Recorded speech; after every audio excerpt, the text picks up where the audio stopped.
just like sweating. And like I was like, please somebody say no. And everybody's like, yep, I'm in. And I was like, crap. I was like, I can't be the only person that's not in, you know what I mean? And so he got to me and he's like, how do you in? And I was like, you betcha. Yep. And so at that point, I remember I was like, oh my gosh, there's no way I can lose $500 for not just hitting this number. I got to do that.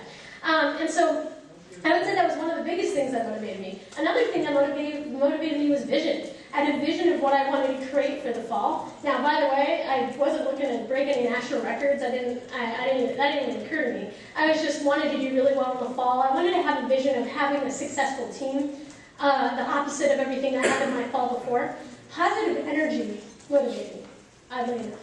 I don't know if any of you ever heard of the concept of journaling or talking about what you're grateful for or focusing on positive things and making sure that you have positive energy, like similar to The Secret. A lot of things that we've been taught and don't use. And I did that a lot that fall. And so I will tell you a couple differences. It's 2008. Instead of recruiting 52, I recruited 158. So that's a little bit of difference, just a tad. In September, I recruited 83 people. So half of my recruits were just in that month. So let me break it down for you.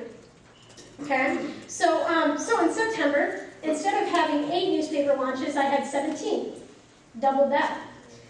Instead of having 10 on campus, I had 27. Instead of having 0 PRs, I had 19. This is all just for the month of September, by the way. Instead of having 2 webs, I had 12. Instead of having 1 friend and family, I had 5.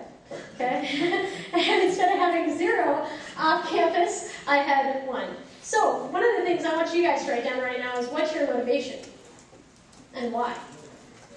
I remember every morning when it would hit 6 or 6:30 for me to get up and go jogging, I would think about one of my biggest motivations was not only my $500, but more importantly, winning that $10,000 that they draw at SLC. For the past 2 years, by the way, I'm pretty sure all of you guys know how this works, but you get into the drawing 3 times once you hit that certain level of recruits, and if you get drawn twice, you get drawn 3 times, you win. So in 2006, I got drawn twice, and I was like, yes, and then I didn't win. 2007, I got drawn twice. No, 2007, I got drawn twice and didn't win. 2008, I was like the #1 recruiter. I was like, I got this. Got drawn twice and didn't win. So this year, it's my year for sure. So anyway, just so you guys know. So when I win that 10,000, I'll be like, told you. Anyway, but I remember sitting there and I was like, man, I really want to win that $10,000. How awesome would that be? And so every morning that would give me motivation to wake up and be excited about getting into that contest. And so I'm going to give you some basic areas of opportunity where you can analyze yourself and your business to see if you're really on pace to win President's Banquet. And so, number 1, I've said a lot, but I'm going to say it again. And I'm going to go a little bit of different road this time than I have in the past, but number 1 is attitude. Underline it 3 times over, circle, star it, whatever. But I think this is the most important thing. And I thought something that really touched on this was an article I was reading. The person that wrote it was a guy named James Arthur Ray.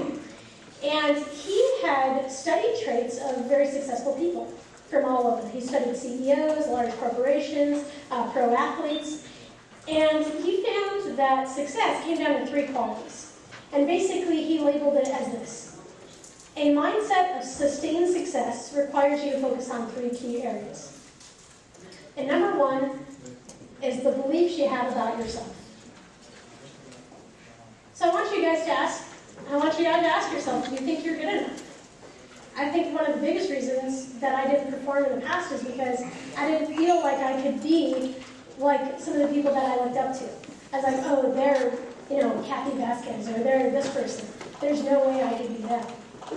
And so I will tell you, if you didn't have the summer that you wanted, neither did I. Okay, but that doesn't mean that that's what you're capable of. Okay, just because that's the summer that you had, that doesn't mean that you can't surpass that in the fall. Because if what we did in the past is all we're capable of, man, I would have $52,000 campaigns every campaign. I wouldn't be giving you guys a talk right now. Okay, but the next question, well actually underneath this, is do you believe you deserve success? Do you really think that you should deserve success? And so I will tell you, instead of putting people on a pedestal, use them examples of how you could get there too. Use them as reasons for how you could get there. Use them as motivation to get you there. By the way, if you had the summer that you wanted, then you should just use that as momentum to go to the fall and just a kick-ass fall. Okay, number 2 is the attitudes you have about your customers, products, and industry. So number 1 question, key area that I had was the beliefs you have about yourself. Number 2 is the attitudes you have about your customers, product, and industry.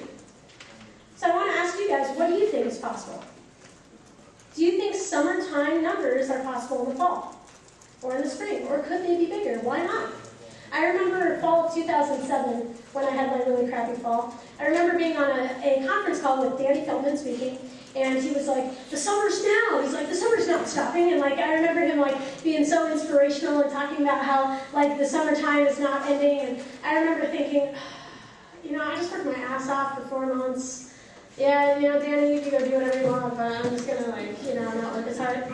And then, you know, obviously sold 54,000 and hated the business. So I will tell you, also, think about your attitude towards the job.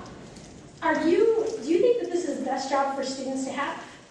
Because if you do, you should be promoting it loud and proud to everybody and anybody, right? Are you kind of like that manager that's kind of like, oh, here you go, I don't want anyone to see me flying, right? You should be very, very proud of the fact of what we do, the opportunities that we give to our students. But also, what's your attitude like for your candidates?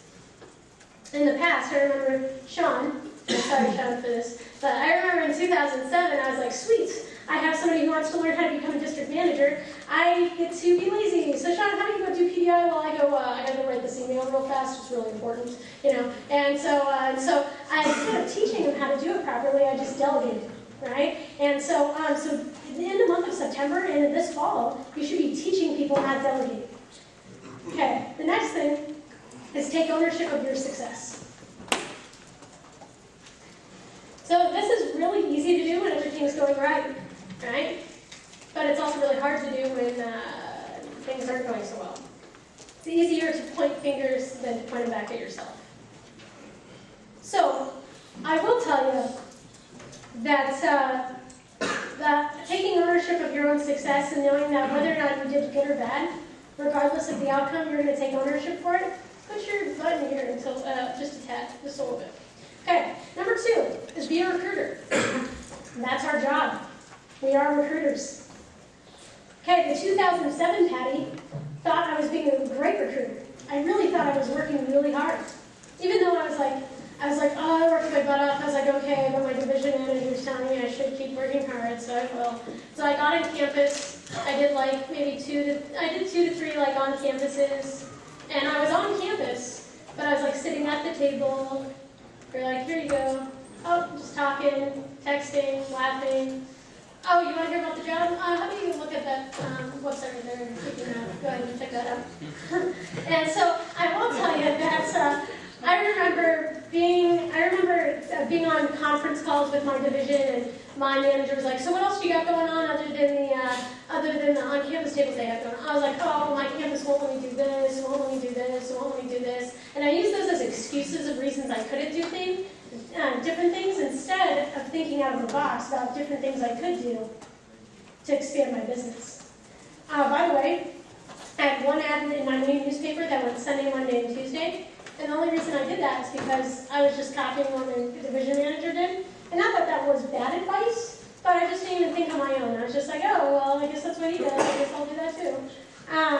And I didn't really look into other avenues. I didn't look at any other newspapers. I didn't look at weekly newspapers. I didn't look at any like the thrifty newspapers, you know, the ones that are like free. I didn't look at any of the college newspapers.